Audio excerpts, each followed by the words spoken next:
I was born on the edge of the desert. There is a whole crowd of winds here on this Persian land that are live beings, wandering or settled, wicked or debonair, cheerful or earnest. There are pet winds and there are savage winds. Men know them well and call them by their names. My name is Bard-e-Sabah.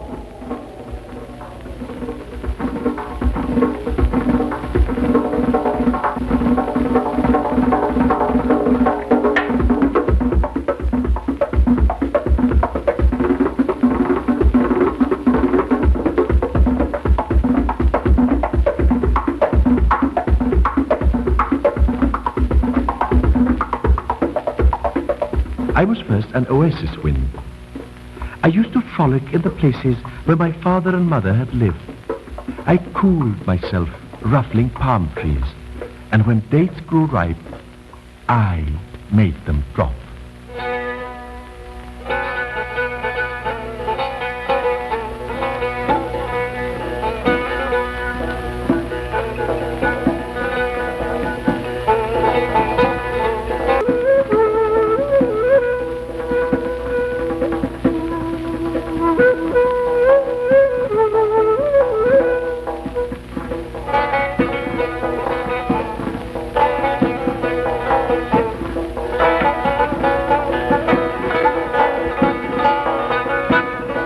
In some villages, man's ingenuity had devised wind catchers called badgir.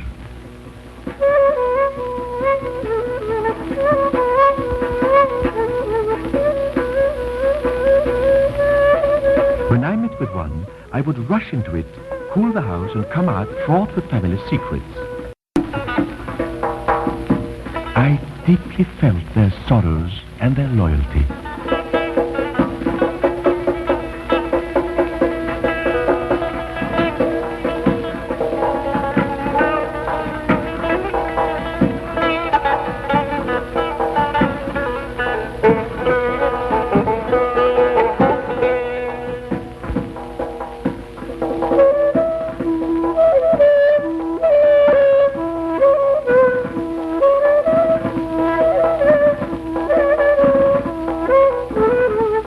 But a shadow was cast upon my life by my brother, Bard-e-Div.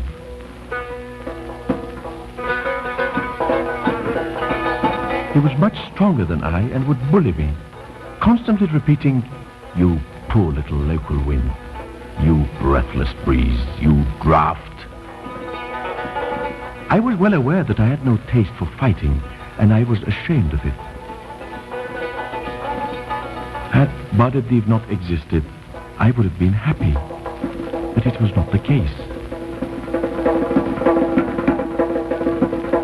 One day, winds passed by, driving clouds. They told me about their travels and adventures and offered to let me join them.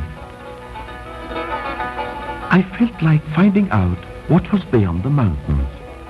I was ready to go to the ends of the earth to live down the image that Bard-e-Div had imposed on me.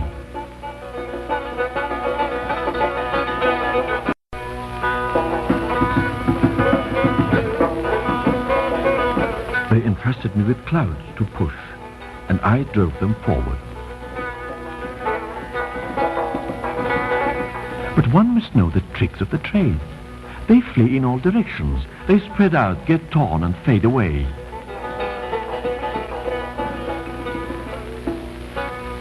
Finally, I made such a bungle of it that my clouds got stuck against the mountain and poured their water on useless ground of the desert.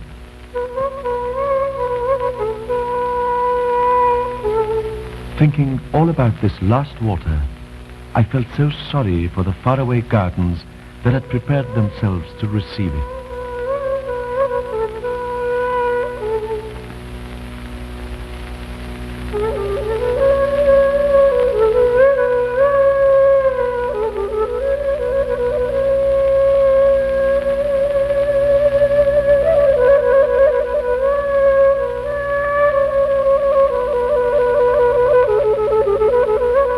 The other winds went their way.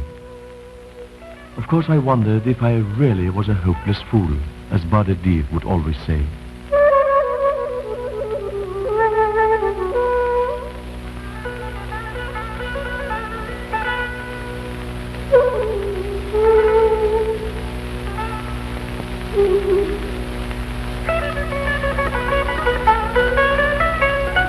I was left alone, turning over and over in my mind the question, was I a fool? At this point, I heard Badadev coming. Once again, he mocked me and my sadness. "You idiot," he said. "What are you doing here all by yourself? We've been looking for you everywhere. Pull yourself together and come with us, Desert Winds. We're tough guys, not little boys. We live as we like, and we do as we please. Look, this country is ours.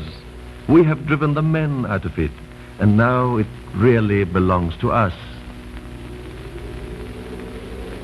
We have a great time shaping dunes and moving them around, and we enjoy smothering cities."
In these places reduced to silence, our only hosts and playmates are reptiles and wild beasts.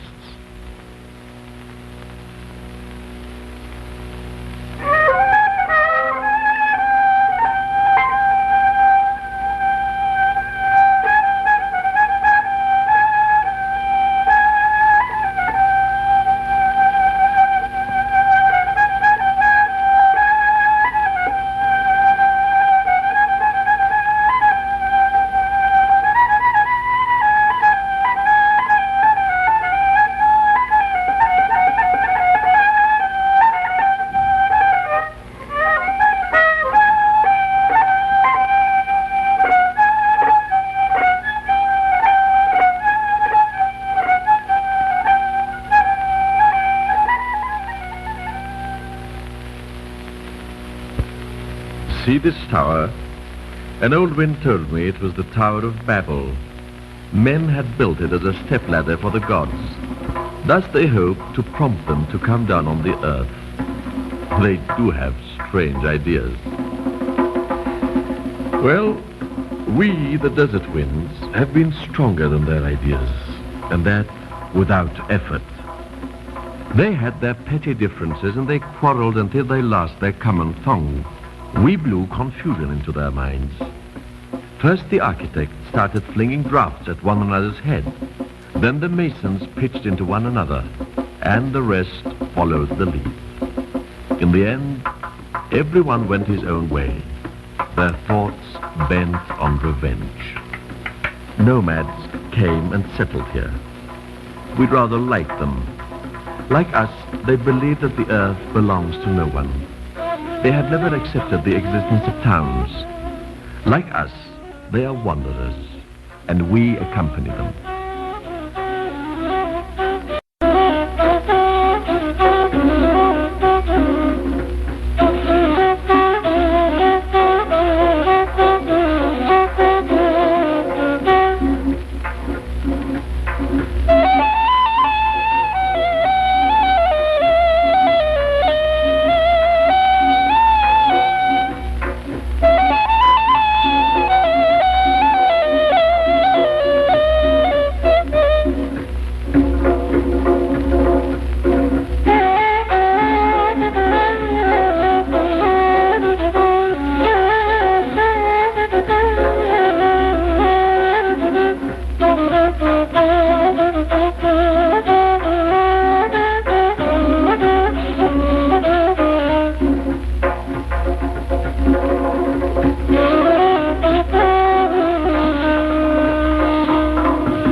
hill, called Susa, is made out of cities we had buried.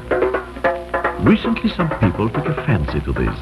To find these cities, they had to dig very deep, so thoroughly had we done the job. The first city stood here thousands and thousands of years ago.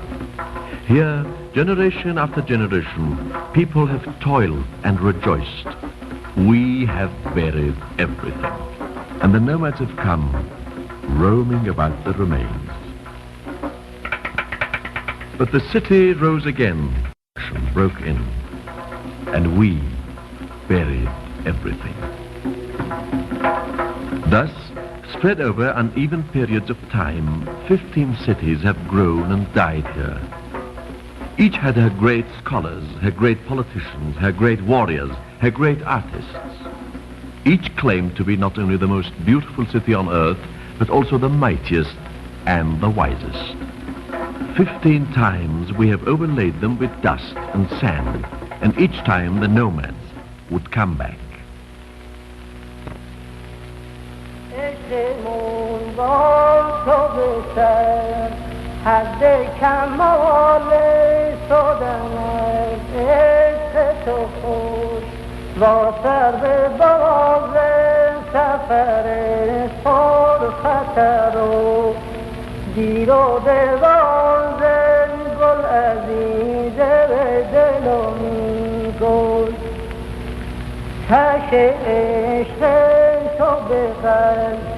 به ما سوزه هم سوزه دلومه هم دل فروزه گل عزیزه دلومی گل عشقمون با تو بسر حد کمال شدن از عشق تو خوش طرز وصال گل عزیزه دلومی گل عشق تو بای به قلب مول چی پادشاهی که بیایه بنمی خونه گدایی گل عزیزه دلومی گل تا تو رحمی بکنی مردی حلال کن تو پشیمون ابویی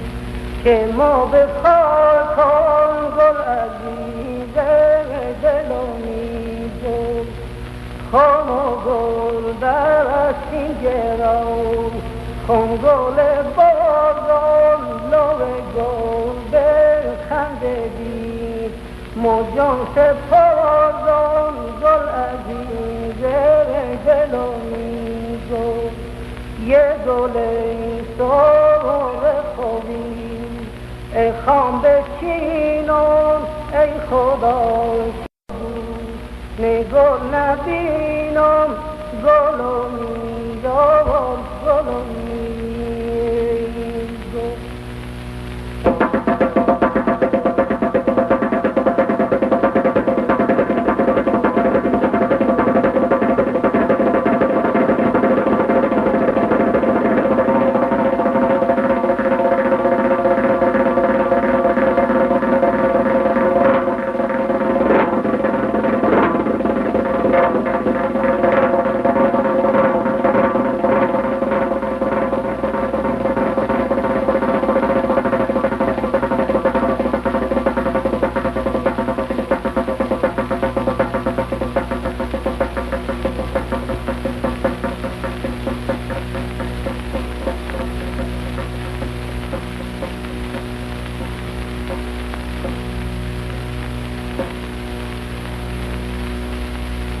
Here, the Persian kings had a vast palace, all in cedar wood, gold and marble. Every wall told of their victories.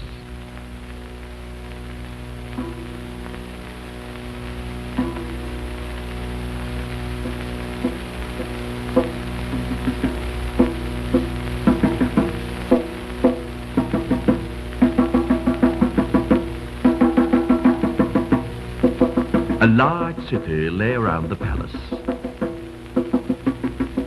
Most of the gold at the time had converged to Persepolis and was used from here to crush the most remote opposition. Yet the sovereigns lived here in quest of purity. But gold had lured them into believing that it could take care of everything. This illusion opened the way to the victorious Greeks. Purity they were not too much concerned with, but they were great sportsmen. Thus, one night, we happened to see Alexander the Great of Macedonia get up from his dinner table and set fire to all these splendors. He was rather a nice man as far as conquerors go, but he was fond of drinking. The story goes that he burnt Persepolis to please some Greek cities, but this is a story for historians. As a matter of fact, we are responsible for it all. To begin with, the fire was a late-night whim, but we blew so hard that the flames died out only when nothing was left to be burnt. Such was their roaring that it drowned the shrieks of the dark crowd, swirling in the jammed streets and alleys. Molten gold dripped from the blazing cornices. Alexander's jolly mates were in tears with laughter. Conquests disrupt the daily routine and the ladies. They had no other purpose. But we did the main part of the job. We blew very, very hard indeed.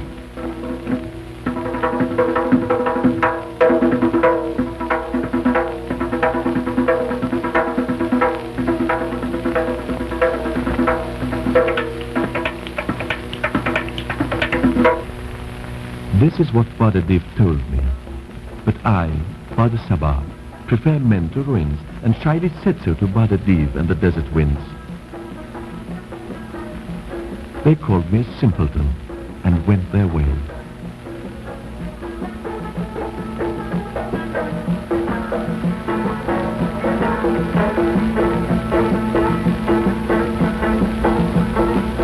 I can't help being attracted to lively villages.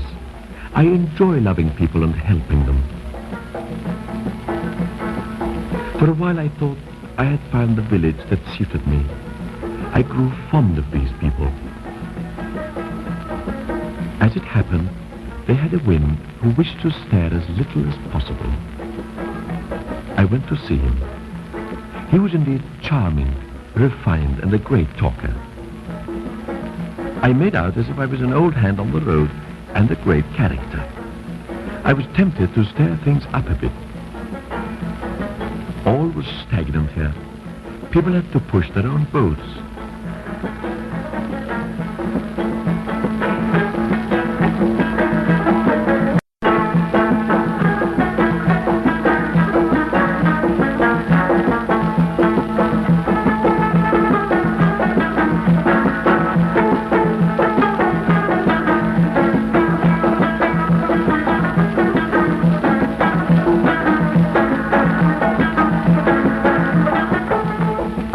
Going to change this state of affairs. Don't you ever do that, my host cried out. Nobody would be grateful for it. People have their habits here, and to alter these is a tricky job. Above all, you must not blow, or at least not more than what is strictly necessary. The buffaloes would choke on their food, and you might raise insoluble problems.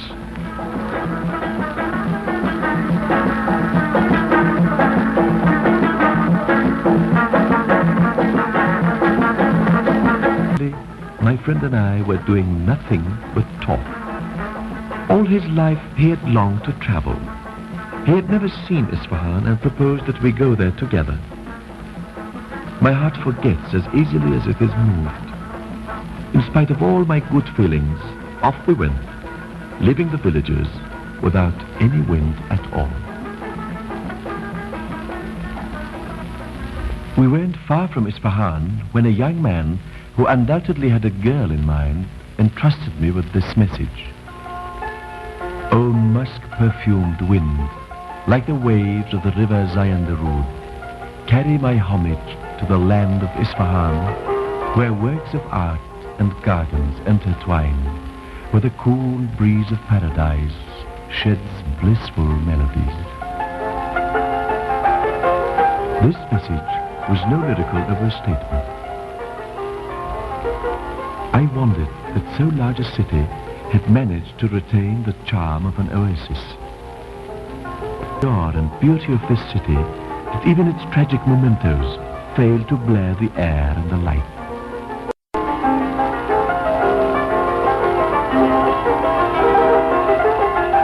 Here, the dismal Mongolians and the Afghans were unable to overcome with their bloodsheds the delights of the gardens.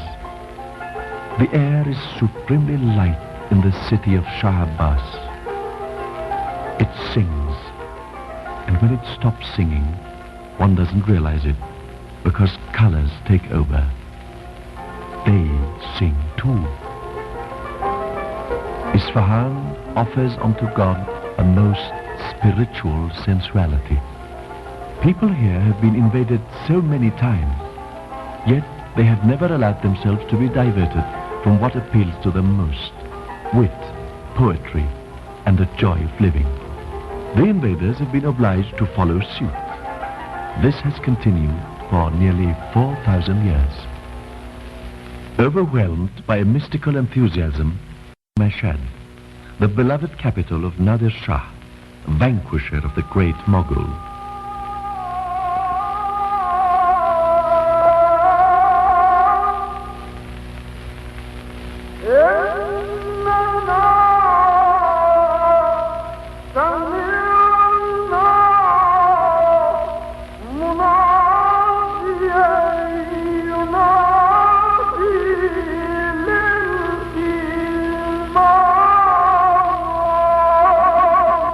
An uncle there, the Muslim wind.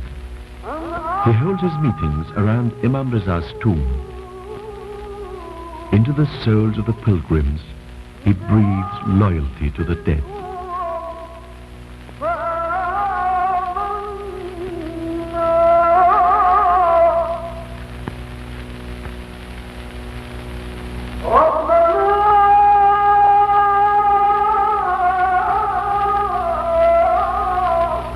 We then pursued our pilgrimage towards the domes of Qom.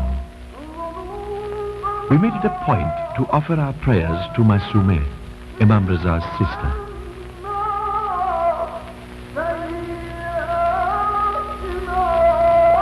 I finally lost my friend among the pilgrims. But on the other hand, as I soared up, trying to catch sight of him, I met another wind, whirling and nearing like an infidel. It was Bad Sorg, the heathen wind. You slavishly admire these monuments, he said. But winds too, my poor friend, can build. And he took palaces and cities of his own making. Cities for winds, exclusively. Man was wonderfully absent from this country.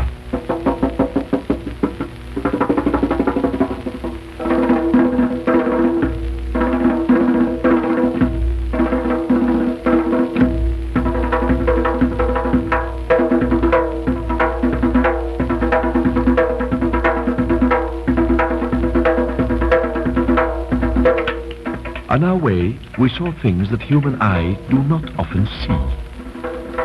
A scene from the private life of the wild beasts.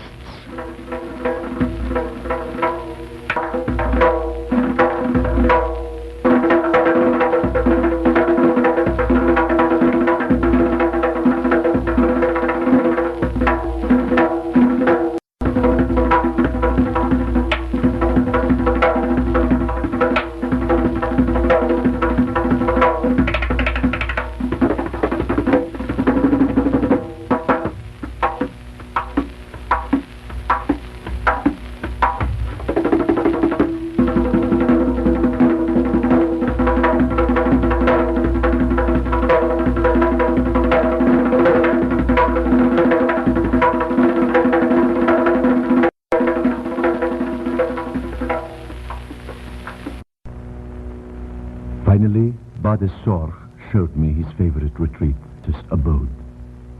A mineral island surrounded by a seething sea. Here, not a tuft of grass, not a living creature stands a chance to survive. Here, Bade Sorch is the master. He has entrusted the custody of the place to the terrifying Bade Samur, the wind of sudden death, who would not only kill any creature on the spot, but also make it rot immediately.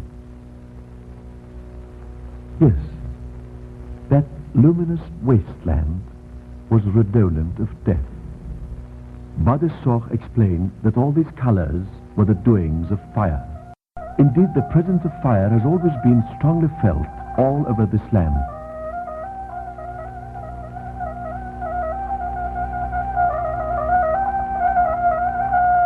Long ago, the Persians had chosen it as God. Their true descendants have carried on. They long to burn bright and pure. They also worship earth and water. That is why they entrust their dead to these towers of silence, so that earth, water and fire may remain pure, as they themselves strive to be.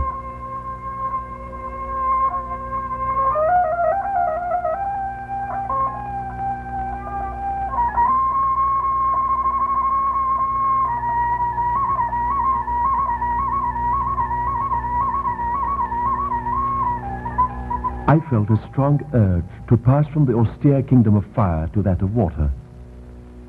I left Bade.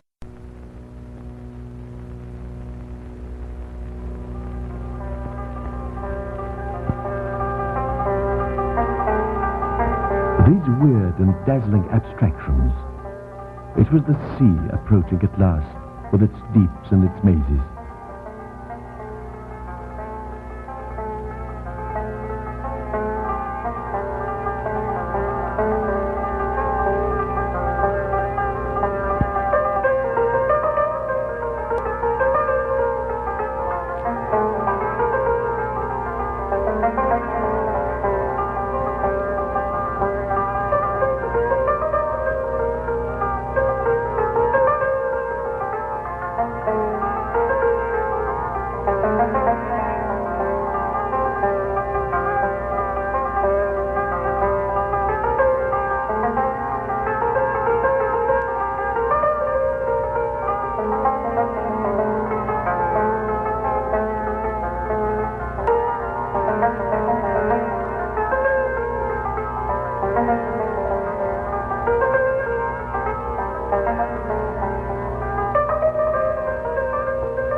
As the Persian Gulf turned pink and gold, Bade Sorch, who mows waves and fills sails, welcomed me and showed me how to push boats.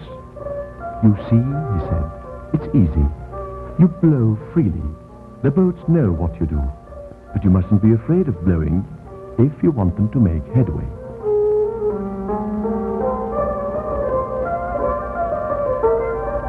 I went near the boats, repeating within myself what he had said. As usual, I was afraid not to have enough breath. In spite of my clumsiness, Bade Sorch insisted on my staying with him. He was very proud of his work on the sea. All seafaring rests with me, he would say. All these sails that furrow the sea depend on me. But where were all these sails? I hardly saw any. I felt he had had his time and pitied him. Well, I left him too.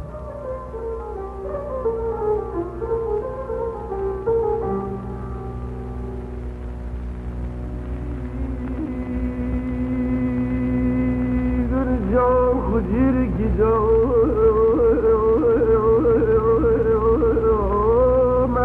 سری الالی سر بشوردی مرجان ده کرده باله جان اخ جان دلبری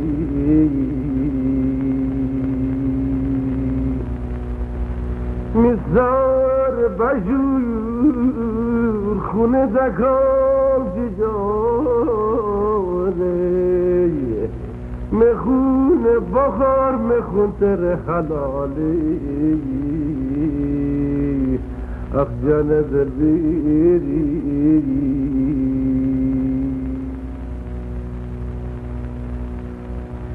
Further away, I caught sight of silhouettes, suggesting a sort of new Persepolis.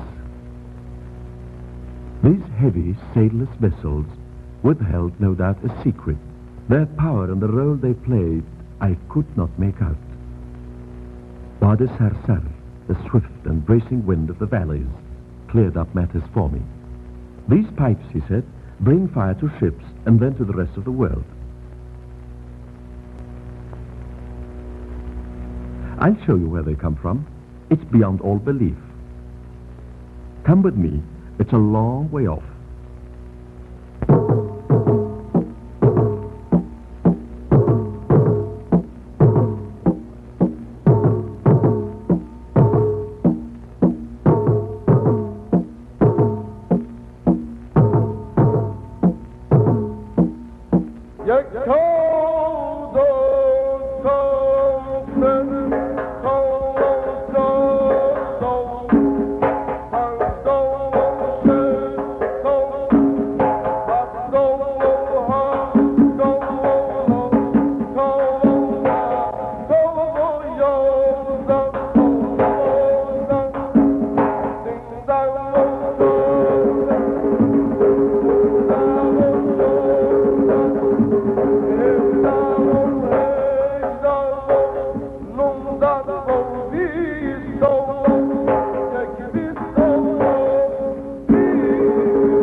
That's how men have managed to tame the fire they had worshipped. But when you make use of gods, there are always drawbacks. Bade Sarsa's comment left me uneasy. It seemed like a frightening riddle, the answer to which meant life or death for the earth.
impulse, surging from the depth of my being, to a world of blissful waters, free animals in moist air, sodden, boundless spaces, glorious flowers, fleshy and fragile, and of men who would have never been reached by the restlessness of fire. This dream took me to the north.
I then reached the roof of the empire. It's an 18,000 feet high jewel. To the mountain winds, this is a roost, a drawing room, a funfair, a spring festival, a resting place, a summer resort. Here they rejoice before taking their flight to Tehran.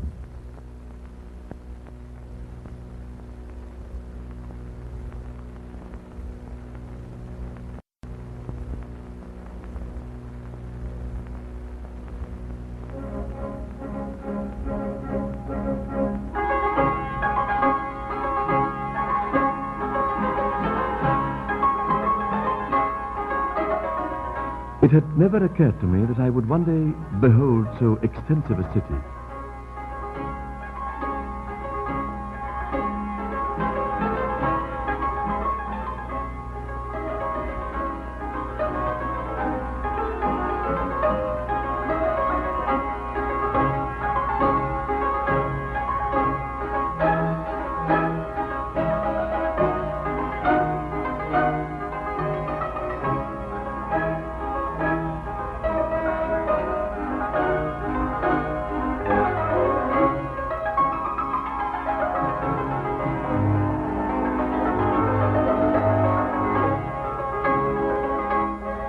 I had often noticed that gliding over inhabited places, we winds realize the importance of what has been and is being undertaken there.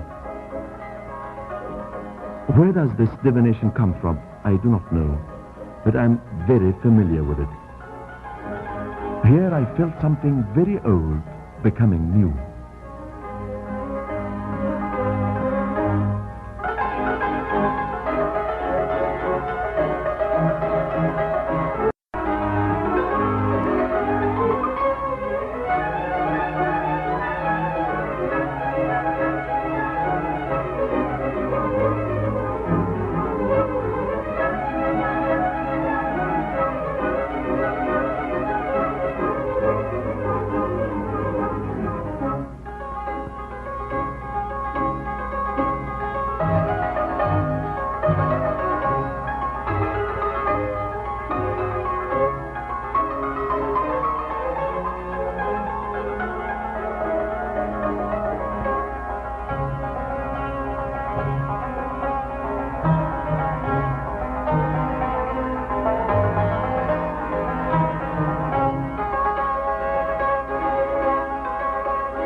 A most amiable stork took the trouble to show me the way to the tomb of the famous Reza Shah.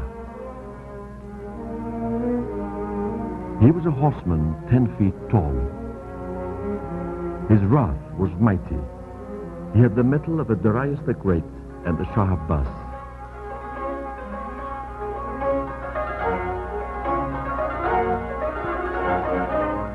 Seldom the will of one man has secured, as Reza Shah's did, the unity and the survival of a people.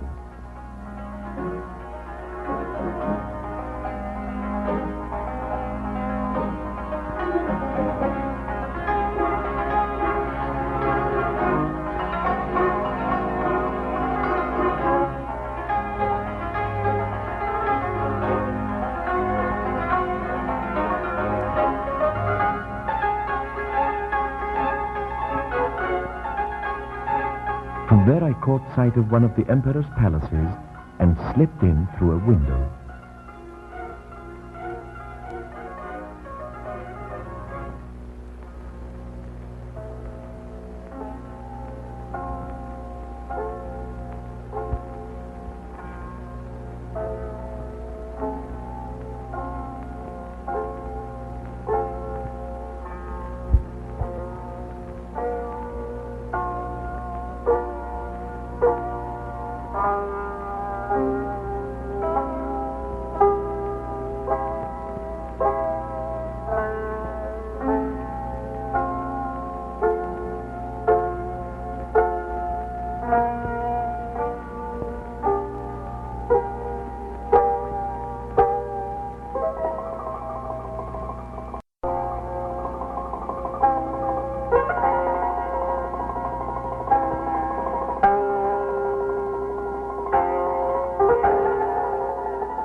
left breathless. And that, coming from a wind, highest admiration. I didn't quite know the age we were in. No beautiful muslin-veiled Circassians, no scimitar-bearing eunuchs, no fawning ambassadors. Nothing. The palace was impressively empty.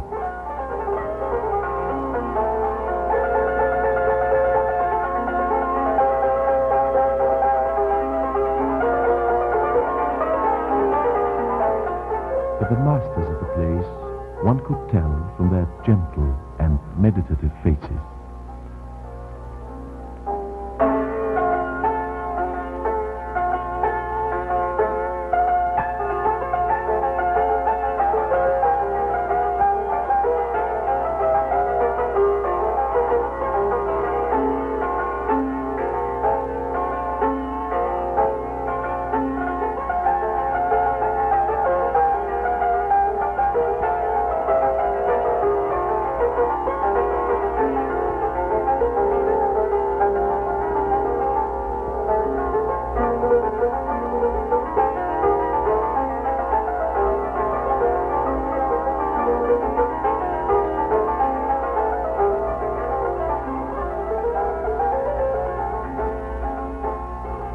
Pleasure and activity at their noisiest. A long time I roamed, feeling both attracted and oppressed by the flow of so many destinies huddled together. In the night, I bumped into a wind who apologized courteously and introduced himself. It was the bazaar wind. He was kindly and seemed both mischievous and tired. He looked rather ill. We exchanged a few philosophical remarks, and I told him about the uneasy pleasure I felt being among so many people. Until then, in the places I had haunted, men were scattered. It made them extremely interesting. I understand you well, he answered. I, too, catch myself fostering rustic longings. I was brought up in a village, and for a long time I contemplated going back. But one day you realize that you are intoxicated by the city. She makes you happy and unhappy at the same time. And the truth is, you cannot leave her anymore. You see, I weary my friends all day long with my plans for going back to the sources. But between you and I shall never leave Tehran. I know it too well. However, let me give you this piece of advice. Go to the north and pay a visit to my native province. It lies beyond the Alborz, along the steppe. To cross the mountains, the easiest way is to follow the train. I took leave of my obliging friend. The next day I spotted the train and did my best to follow it.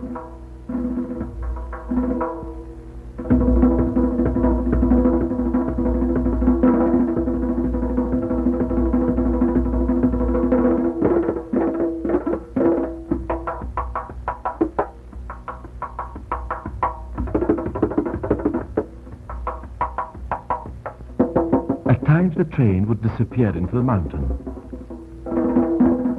and it wasn't always easy to find it again.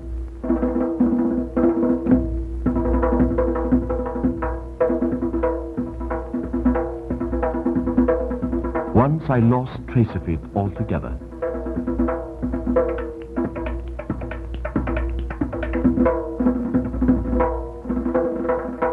I couldn't bring myself to enter these caverns. I wasn't too sure of what might happen to me in there.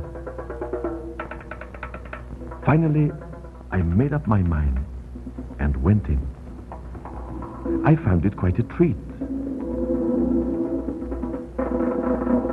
The travelers applauded my nerve. How cool these black holes were. I understood why they had been dug. Undoubtedly, in order to cool the travelers.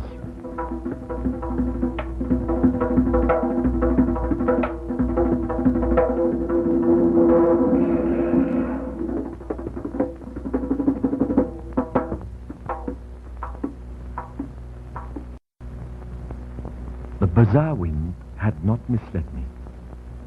I had been around quite a lot, yet I didn't expect such a sight. This province was my dream, nothing less than my dream. It made me feel the world had been molded by sensitive hands, not by elements. The shape of the hills, the setting of the trees, the still waters and the running streams, everything indeed seemed arranged according to the harmony man's heart yearns for.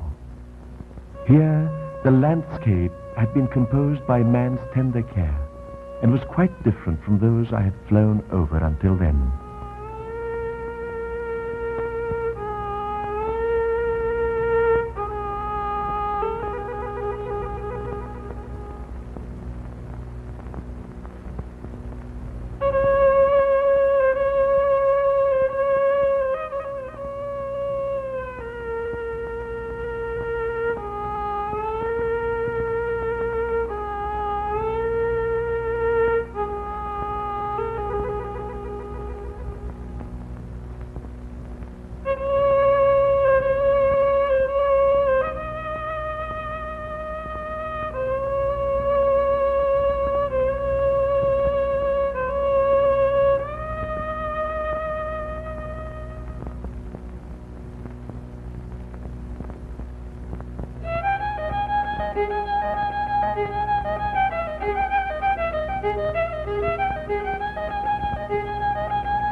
I had wondered for some time whether these mirrors that recalled those of the imperial palace were not attempting endlessly to repeat the sky for the pleasure of it, or whether they were pieces in a giant game meant to imitate, through love of sheer beauty, the veins of rain-soaked leaves reflecting the sky.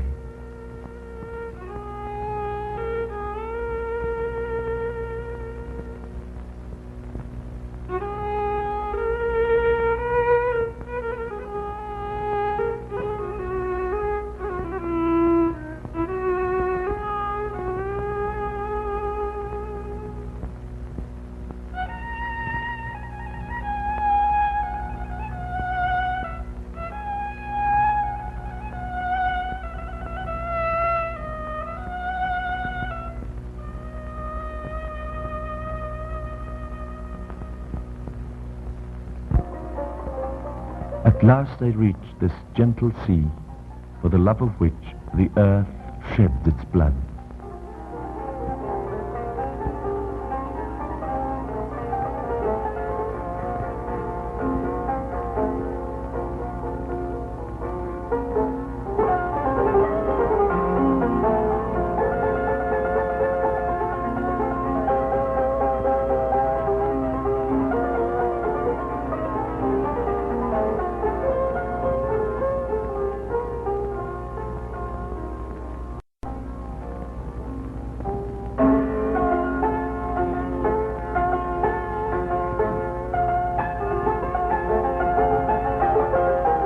Were meant to have a paradise, the Caspian shores would be a variation on it. A paradise of tigers and caviar.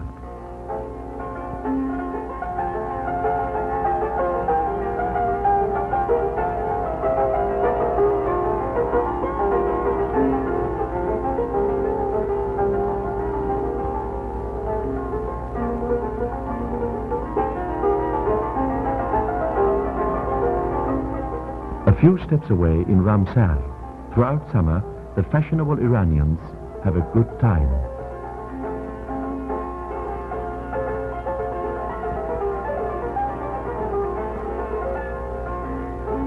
Traveling toward Central Asia, I forgot fire altogether as I rode with the flocks over the plains.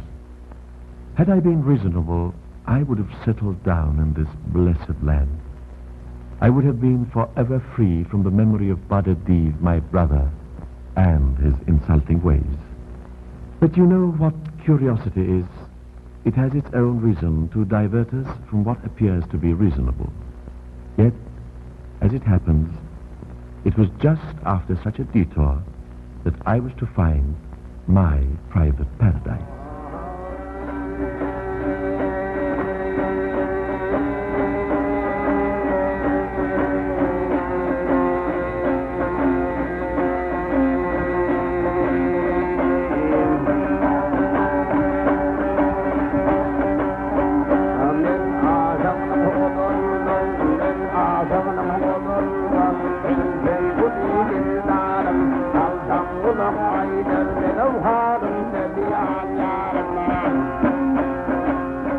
Why these round, tent-like huts? I asked myself. I remembered having heard about Turkmenans. Not very long ago, they practically lived on horseback, making incursions up to the very heart of the empire, vanishing wherever they chose to in their ravins and their steppes.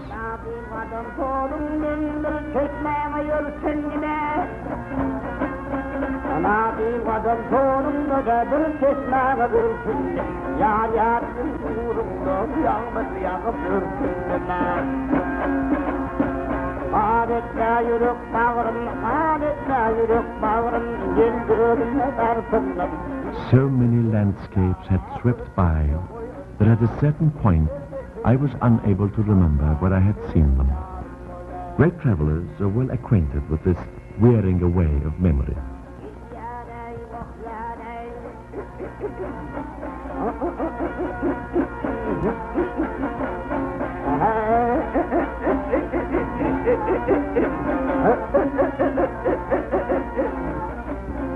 But one day, I saw something rather strange that I was not very likely to forget. It was a kind of harmless dragon sprawling on a hill.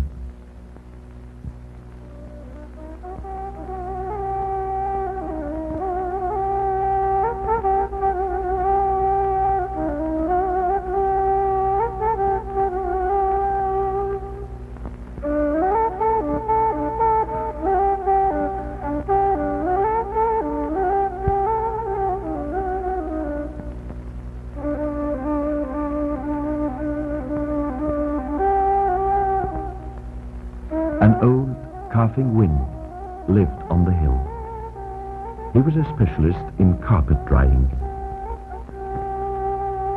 He complained of being pressed, overworked, exhausted by the ceaseless flow of wet carpets. In fact, he was just lazy, but I didn't quite realize it at first. And he took advantage of my timidity to recruit me.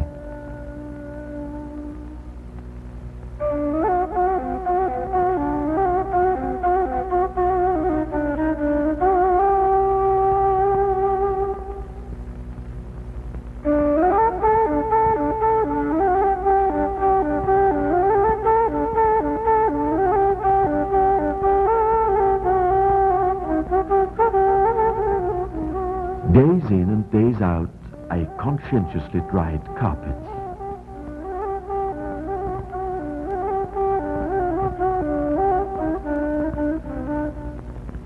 Once, as I was performing my duty, repeatedly and without my having done anything for it, carpets fluttered in a queer way. Then, like ghosts. I was pondering upon this phenomenon when a wild burst of laughter behind my back made me turn round, and oh horror, there he was, my brother Pas de Dive, whom I had thought I had done with, shamelessly blowing between my legs. "Well," he said, "getting on in life? The gentleman dries carpets now. You'll see, you fool. You'll see what happens when I get started and how I am going to shake these idiots." In a second, the whole carpet hill was turned upside down. Panicked, not knowing what to do, I kept running after him, beseeching him to hold himself.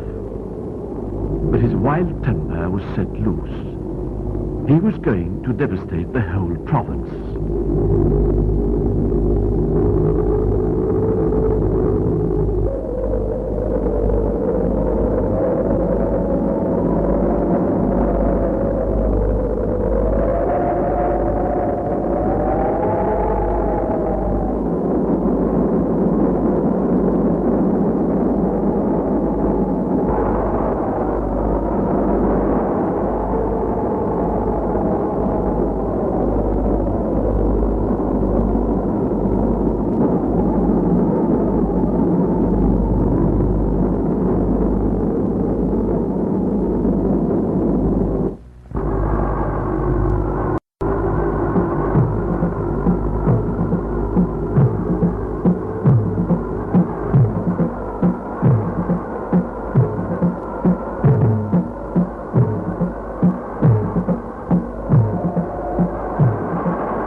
I was short-winded and didn't dare to interfere with this havoc. I was not aware that after all this traveling, my lungs had grown quite strong. But when I saw that Pas de Dive, after a mighty whale, was gathering darkness and pushing it towards an unfortunate village, I could think of nothing better than to fly into a passion. I went to encounter him, and I who thought I was but a poor devil inflated my lungs to the point of bursting and blew with all my might in the opposite direction. Well, in spite of what I had expected, he deflated. The villagers clearly understood my intervention, and I was overwhelmed with their delightful thanks. The time for attachment had come for me. It always comes, sometimes when least expected.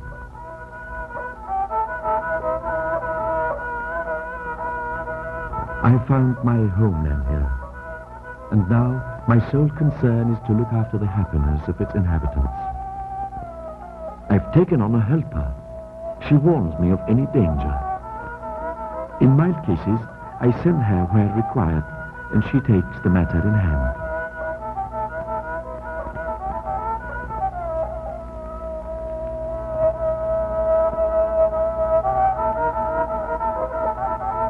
One day, She came in all haste to tell me that a bride was in danger. According to the custom, the bridegroom had carried off his sweetheart, but he was most likely going to be overtaken by her brothers and thus lose her forever.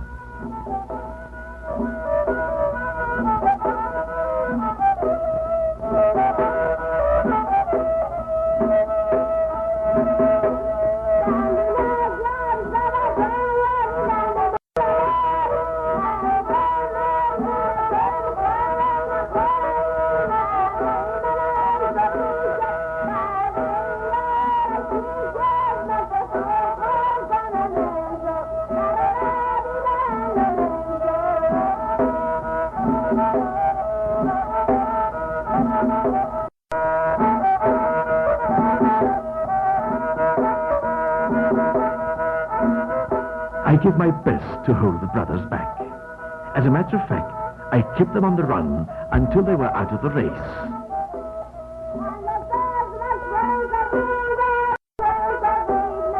And the fugitives lived happily ever after and had very few children. Since then, I have turned mellow, sheer perfume and music. I have become Bard de Sabah, the lover's wind. When you see trees stirring gently in a special way, know that it is Bard de Sabah passing by, urging flowers, bodies and souls to come to life.